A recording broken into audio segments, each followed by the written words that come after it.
Good day, and welcome to another edition of the Military and Foreign Affairs Network. I am your host, the voice of reason. In today's coverage, we are continuing our coverage of the ongoing civil war taking place inside of the former state of Ethiopia. So, a couple of things we want to delve into today.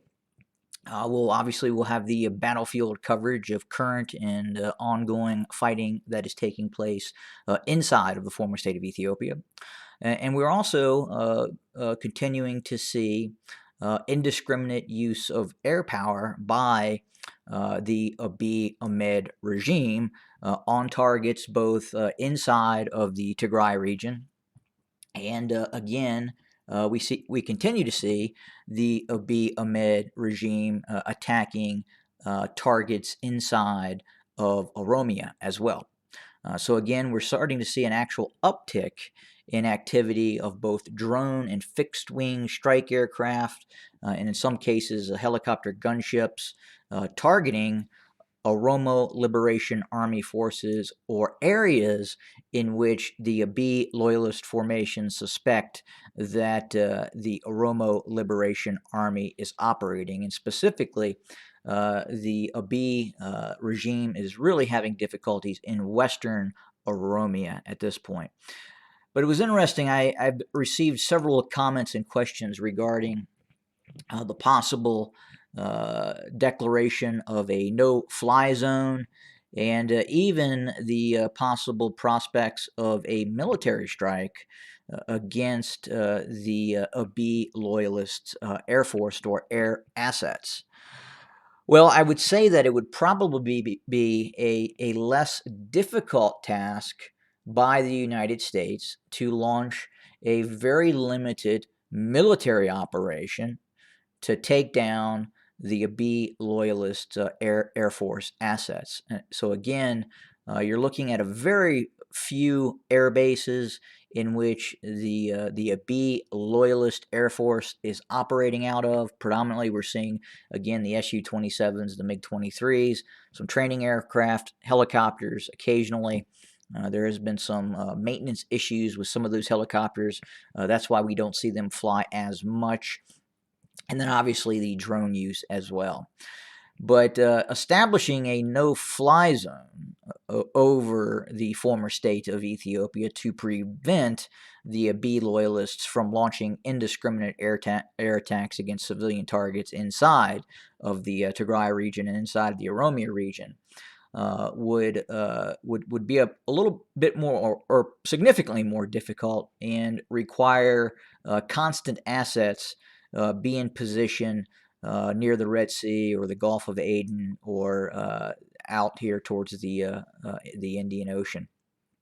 And again, that would probably have to be a carrier battle group with FA-18s continuing to patrol or patrol near the former state of Ethiopia. So in all likelihood, we would never see that occur again. It would just be a very, very costly endeavor to perform said mission over an extended period of time.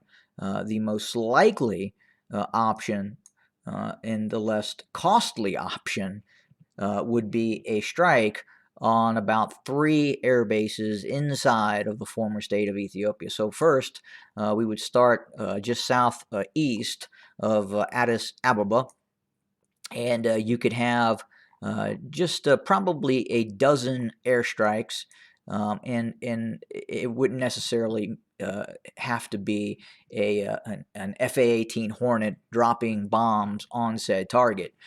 Again, this operation could be done at very, very, very little cost, and you would not even have to utilize, in theory, actual carrier-based aircraft. The United States could simply send a destroyer somewhat close to the coast of Djibouti or Eritrea or Kenya, and then launch a series of cruise missile strikes against 3 bases, and they would probably need about 36 cruise missiles in total to really negatively impact the Abiy loyalist Air Force, where it could no longer perform its mission. So again, you would have about 12 aim points Obviously, the airstrip would be taken down, and individual aim points, such as maintenance facilities, such as areas where ammunition in the form of dumb bombs are stored,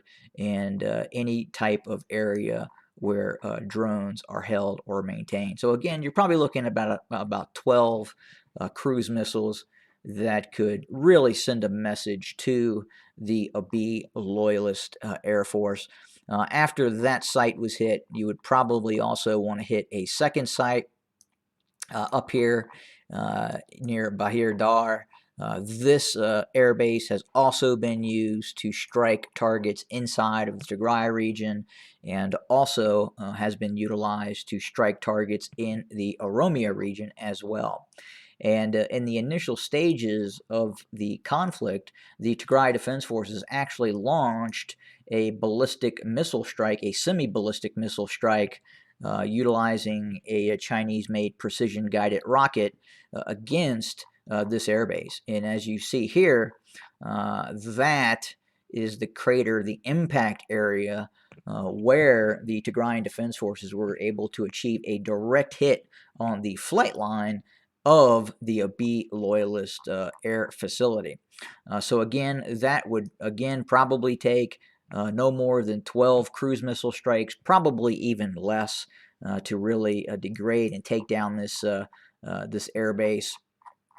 And followed by that, a third strike over in the Afar region would probably end the game for the Abiy Ahmed Air Force, and that would be in Samara, and that would be this airstrip as well, or this airbase as well. Again, no more than 12 aim points utilizing cruise missiles could take down this airbase and render it operational and destroy any said drones that are operating from this airbase as well.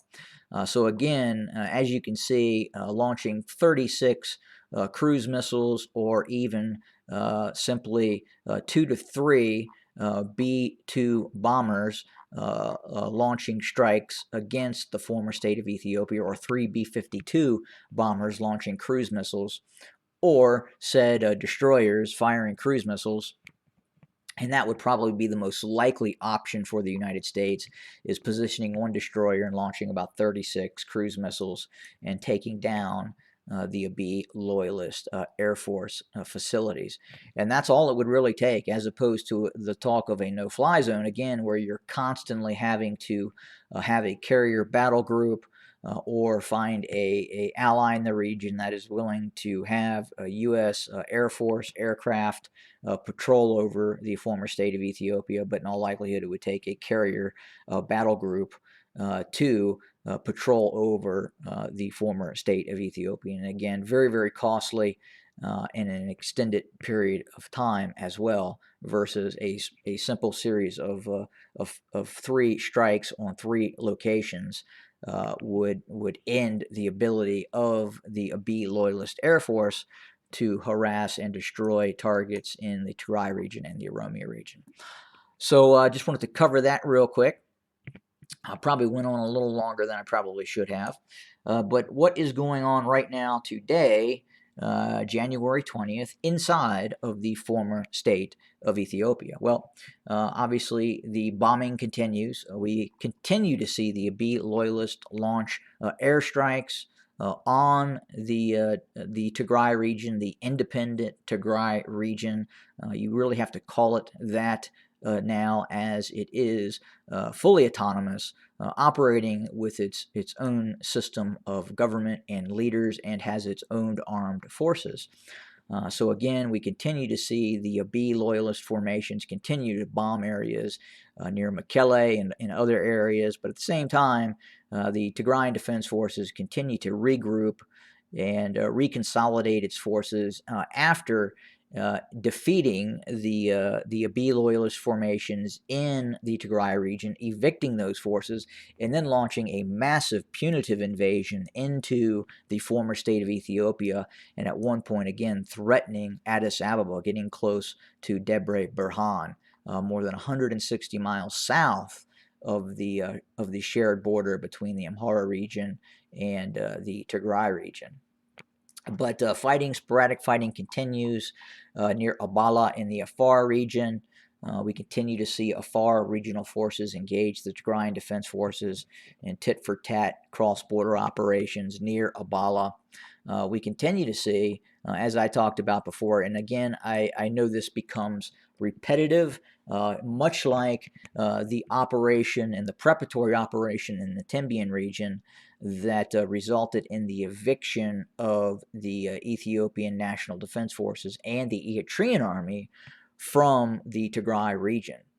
And again, we're starting to see that same operational tempo take place in Western Tigray, where we continue to see the Tigrayan Defense Forces crossing into Western Tigray and launching attacks and preparing the battlefield for what may be a general offensive to expel the forces of the Abiy loyalists and the Eritrean army and the Amhara regional militias from the Western Tigray region. In other news, we have heard reports from a fairly senior general in the Ethiopian National Defense Forces, the Abiy Loyalist Federal Army, that in fact he expressed a operational intent by the Ethiopian Armed Forces to eventually reinvade the Tigray region. Now, was this general maybe sipping on a strong beverage prior to the interview? That could be the case. We won't blame him for that. But again, the decisive defeat that was inflicted upon the Ethiopian National Defense Forces, the Abiy loyalists, and the Eritrean army inside of the Tigray region has really degraded the capability of the Abiy loyalist formations to launch a re-invasion of the Tigray region. And many of those battlefield commanders, the ones that were able to escape the Tigray region with their lives or not being captured or wounded, really have a foul taste in their mouth from that experience and that lack of preparation once they attempted to occupy the Tigray region. So again, we will take that statement by that senior leadership figure in the Abiy loyalist army with a grain of salt.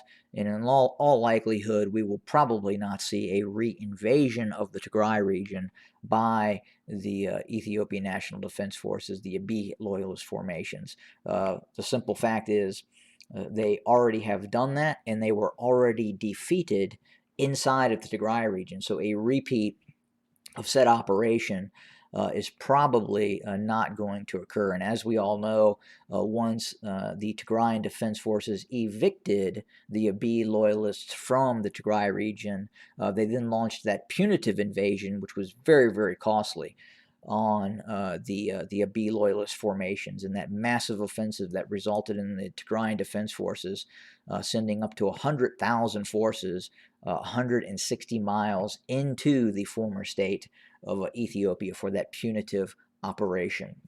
So again, that is the news. We will continue to have more coverage, more in-depth coverage. Again, very, very soon. Thanks for joining us. More again within the hours and or day ahead. Have a good day, everybody.